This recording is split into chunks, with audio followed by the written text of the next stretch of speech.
3월 15일 아침에 하나님 앞에 예배드립니다. 찬송가 348장 마귀들과 싸울지라. 마귀들과 싸울지라 죄악 벗은 형제여, 담대하게 싸울지라. 저기 악한 적병과 심판날과 멸망의 날 내가 섰는 눈앞에 곧 다가오리라.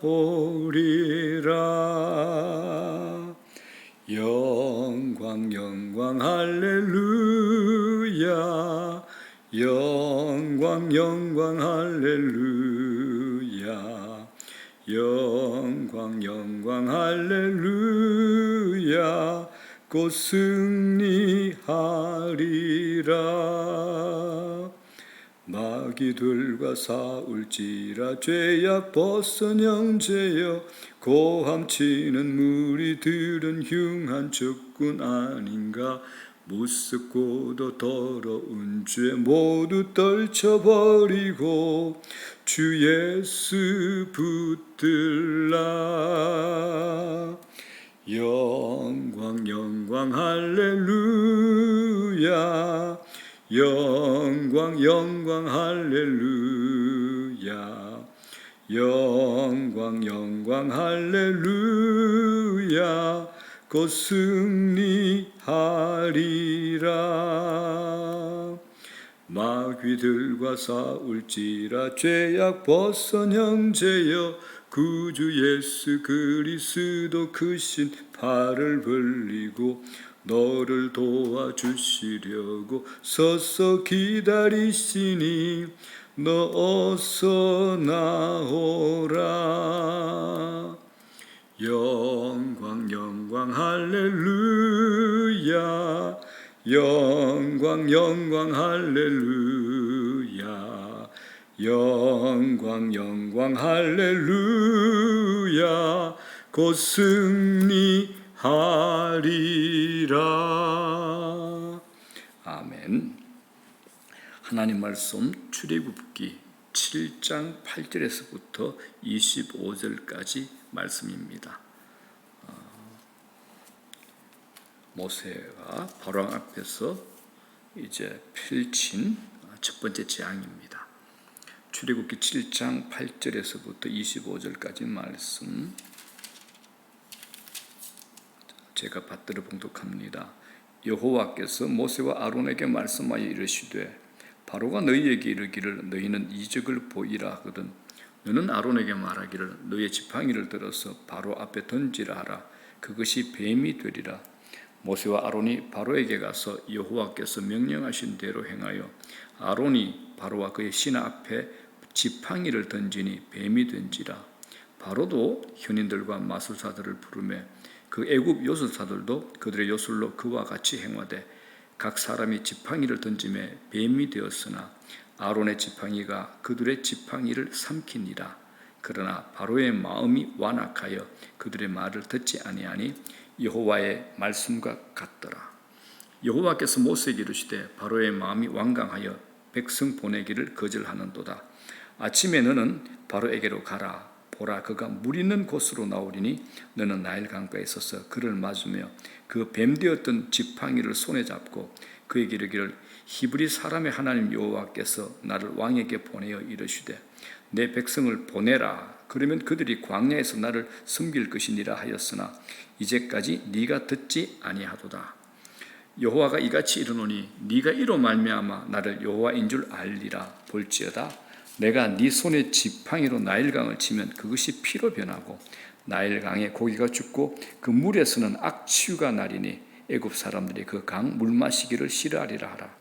여호와께서 또 모세에게 이르시되, 아론에게 명령하기를 네 지팡이를 잡고 네 팔을 애굽의 물들과 강들과 운하와 못과 모든 호수 위에 내밀라 하라. 그것들이 피가 되리니 애굽 온 땅과 나무 그릇과 돌 그릇 안에 모든 피가 있으리라.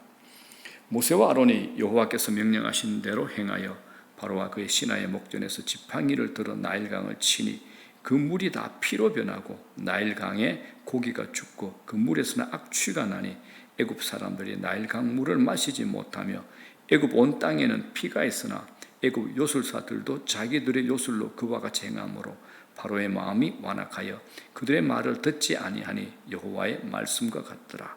바로가 돌이켜 궁으로 들어가고 그 일에 관심을 가지지도 아니하였고 애굽 사람들은 나일강 물을 마실 수 없으므로 나일 강가를 두루 파서 마실 물을 구하였더라. 여호와께서 나일강을 치신 후 이레가 지나니라. 아멘. 기도드립니다. 하나님 아버지, 이날에도 주의 은혜, 주의 사랑 감사함을 드립니다.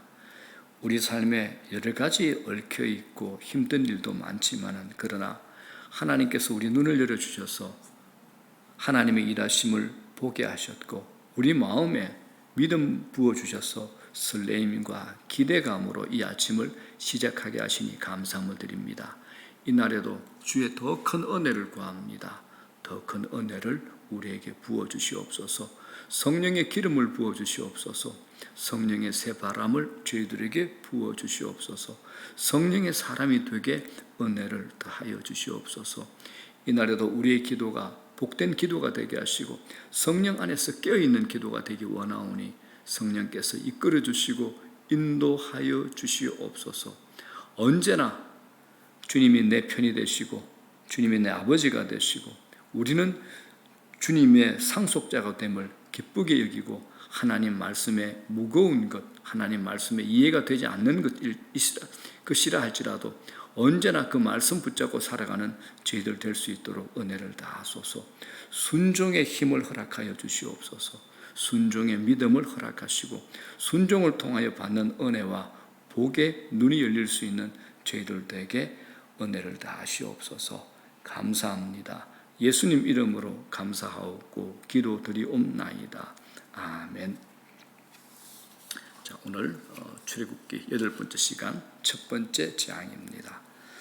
자, 이제 본문은 본격적으로 애굽의 10가지 재앙이 시작되는 것을 보여줍니다.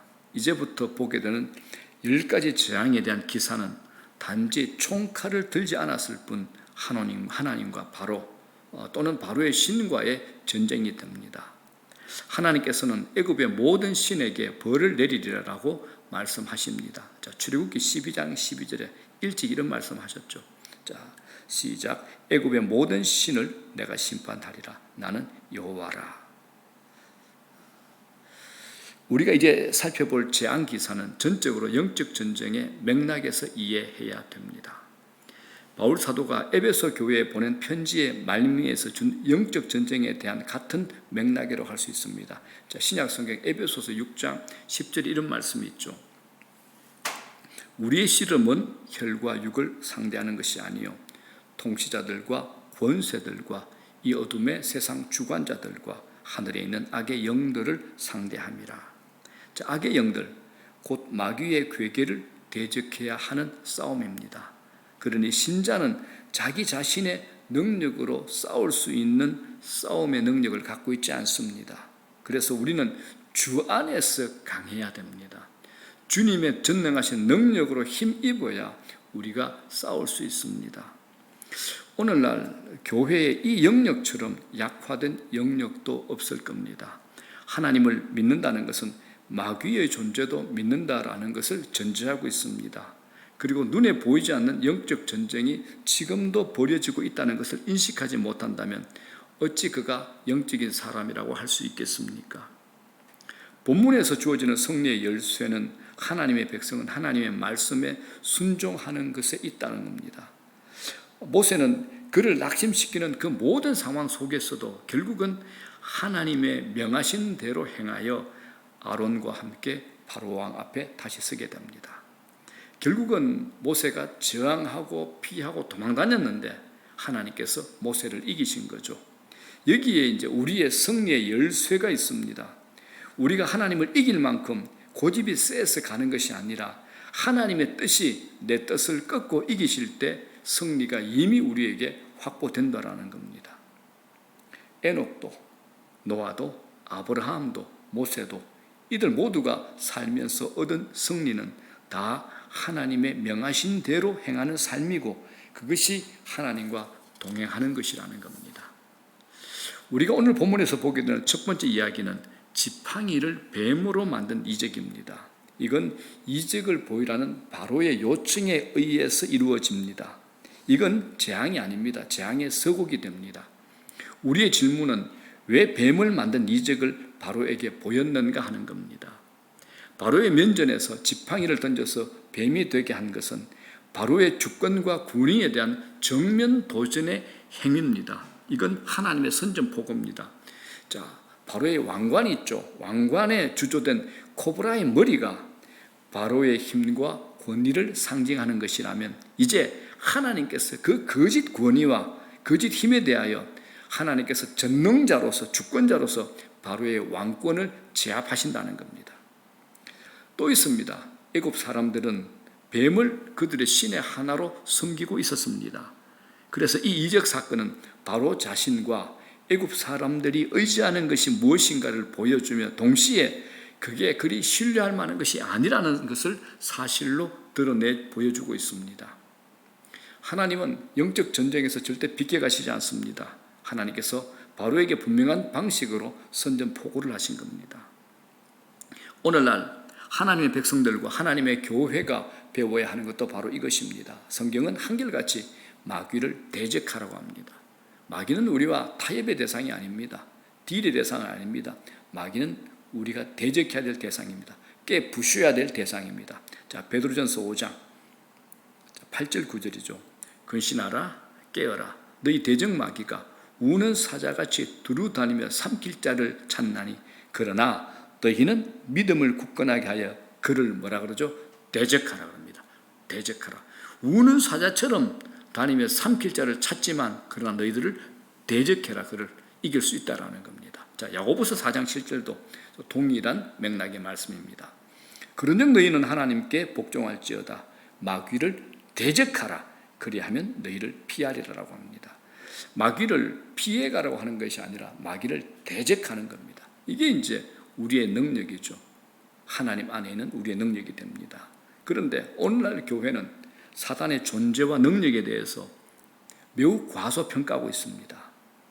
오늘 본문은 마귀가 어떤 방식으로 행하는지를 보여줍니다. 아론의 지팡이가 뱀이 되었을 때 바로는 자기의 박수와 또 박사들을 불러가지고 그들도 술법으로 그 일을 하게 합니다. 또 그들도 지팡이를 던지니까 이제 뱀이 됐죠. 물론 아론의 지팡이가 그들의 모든 지팡이를 다 삼켜버렸지만 그들도 이적을 행한다는 사실은 중요합니다. 또 그 뒤에 이제 정상적으로 이제 또 다른 이적들 또 재앙들이 시작이 됩니다. 첫 번째가 뭡니까? 나일강을 피로 만드는 겁니다. 나일강을 피로 변하게 하는 겁니다. 그리고 애굽의 술객들도 그렇게 할 수 있다라는 것을 우리에게 보여줍니다. 자, 20절, 21절, 22절. 모세와 아론이 여호와께서 명령하신 대로 행하여 바로와 그의 신하의 목전에서 지팡이를 들어 나일강을 치니 그 물이 다 피로 변하고 나일강의 고기가 죽고 그 물에서 악취가 나니 애굽 사람들이 나일강 물을 마시지 못하며 애굽 온 땅에는 피가 있으나 애굽 요술사들도 자기들의 요술로 그와 같이 행함으로라고 합니다. 오늘날 교회가 사단의 능력을 너무 과소평가함으로써 너무나 많은 곳에서 싸워보지 못하고 승리를 잃어버리고 말았습니다. 교회를 세우고 섬기는 일에 오늘날 교회는 인간적인 관점이 충만합니다. 그러니까 영적인 관점, 영적인 전쟁의 관점에서는 도무지 볼 줄을 모릅니다. 인간적인 대응, 인간적인 지혜만 가득합니다. 교회는 영적인 기관입니다. 영적 전쟁의 한복판에 서 있습니다. 이런 사실을 꼭 깨달으셔야 됩니다. 그러니까 영적인 사람들보다는 지각 있고 똑똑한 사람들이 교회 일을 주관하도록 하는 겁니다. 그런 방식으로 마귀가 교회를 삼키려고 한다는 사실을 깨닫지도 못한 채 말입니다. 성경은 처음부터 아담과 하와가 살던 에덴 동산에서부터 사단의 존재를 우리에게 말해주고 있습니다. 그리고 요한계시록의 마지막 심판에까지 그 사단의 존재가 얼마나 교회와 그리스도를 대적하는지를 가르쳐 줍니다. 오늘 출애굽기도 예외가 아니죠. 이제 첫 번째 재앙을 우리가 보고 있지 않습니까? 하나님께서 나일강을 피로 변하게 하십니다. 앞으로 보게 될 모든 재앙도 궁극적으로 하나님을 하나님으로 알게 하려는 목적으로 일어난다는 사실을 무엇보다 우리가 먼저 아셔야 됩니다. 왜 하나님께서 먼저 애굽의 젖줄이요 생명줄인 나일강과 모든 식수의 근원을 피로 만드시는 일을 하실까요? 자, 애굽 사람들은 나일강과 관련해 가지고 여러 신을 섬기고 있었습니다. 그렇기 때문에 이 재앙은 그들이 섬기는 나일강의 신들을 향한 하나님의 심판이라고 볼 수 있습니다. 반복적으로 하나님은 애굽 사람들이 섬기는 신들이 헛된 신들이다, 그것들은 아무것도 아니다, 신뢰와 신앙의 대상이 아니라는 사실을 우리에게 보여주고 있는 겁니다. 하나님께서 이렇게 애굽 사람들의 생명 젖줄을 끊으신 겁니다. 이 재앙이 일주일 동안 계속됩니다. 자, 이쯤 되면 이스라엘의 하나님 여호와 앞에 애굽 사람들이 무릎을 꿇어야 하지 않을까요? 그런데 바로는 마음이 강팍해서 모세의 말을 듣지 않습니다. 자, 그렇다면 애굽 백성들어요. 당장 먹을 물이 없어가지고 고생을 하면서도 그들은 하나님께 나아왔다고 기록되어 있지 않습니다. 그들은 자기들의 생명줄이 끊어지고 자기들의 신이 실패하더라도 하나님께 나아오지 않고 나일 강가를 두루 파가지고 마실 물을 구하였다라고 성경은 우리에게 말합니다. 자, 24절 보십시오. 애굽 사람들은 나일 강 물을 마실 수 없으므로 나일 강 가를 두루 파서 마실 물을 구하였더라고 합니다. 자, 여러분, 사람들은 이렇게 하나님께 나아오기를 싫어한다는 사실을 성경은 우리에게 보여주고 있습니다. 그러니 사람들이 하나님 앞에 나와서 항복한다는 것, 이게 얼마나 큰 은혜고 기적일까요? 자, 사랑하는 여러분, 여러분들에게 하나님께서 보여주신 능력의 기적이 있습니까? 여러분 삶 속에서 말입니다. 그것을 멸시하지 마십시오. 하나님의 은혜를 받는 기회로 삼으십시오. 자, 말씀 정리합니다. 자, 여러분, 무엇보다 우리들의 대적 사탄 마귀들을 인식하며 사십시오. 우리가 아무리 신앙생활을 애쓰려고 한다고 하더라도 우리의 경건을 무너뜨리고 우리 속에 죄와 온갖 유혹을 집어넣는 존재 사단이 있다는 사실을 잊지 마십시오. 그리고 마귀의 이 괴계를 대적하기 위해서는 우리가 하나님의 능력으로 강해져야 된다는 것도 잊지 마십시오. 기도해야 됩니다. 기도하지 않는 삶은 삶의 패배를 보장하는 겁니다. 기도하고 깨어있으라는 주님의 권고는 우리 모두에게 대단히 중요한 겁니다. 자, 그 다음에는 교회, 주님의 몸을 세우기 위해서 싸워야 합니다. 마귀는 한시도 쉬지 않고 교회를 공격하고 허물어뜨리려고 하고 있다는 사실을 잊지 마십시오. 틈이 생긴다면 마귀는 그 틈을 헤집고 교회 안으로 들어와서 교회를 허물게 할 겁니다. 여러분들 자신이 그 틈이 되지 않도록 깨어 기도하시기 바랍니다. 교회 안에서 진리의 능력이 나타나고 교회 안에 회심의 역사가 일어나고 교회에 성령의 충만한 역사가 일어나도록 기도해 주십시오. 마귀보다 더 강한 하나님의 능력으로 우리가 부름을 받았다는 사실을 아십시오. 그러므로 마귀와 싸우십시오. 마귀와 대적하시고 마귀를 깨어 부십시오. 그게 우리의 당연한 능력이고 당연한 하나님의 백성으로서의 신분이요 권위가 됩니다. 자, 주기도문으로 마치겠습니다. 하늘에 계신 우리 아버지, 이름이 거룩히 여김을 받으시오며 나라의 마옵시며 뜻이 하늘에서 이루어진 것 같이 땅에서도 이루어지이다. 오늘날 우리에게 일용할 양식을 주시옵고 우리가 우리에게 죄진 자를 사하여 준 것 같이 우리 죄를 사하여 주시옵고 우리를 시험에 들지 말게 하옵시며 다만 악에서 구하시옵소서. 대개 나라와 권세와 영광이 아버지께 영원히 싸움나이다. 아멘. 오늘도 복된 기도의 자리, 성령의 인도함을 받는 기도의 시간 되십시오.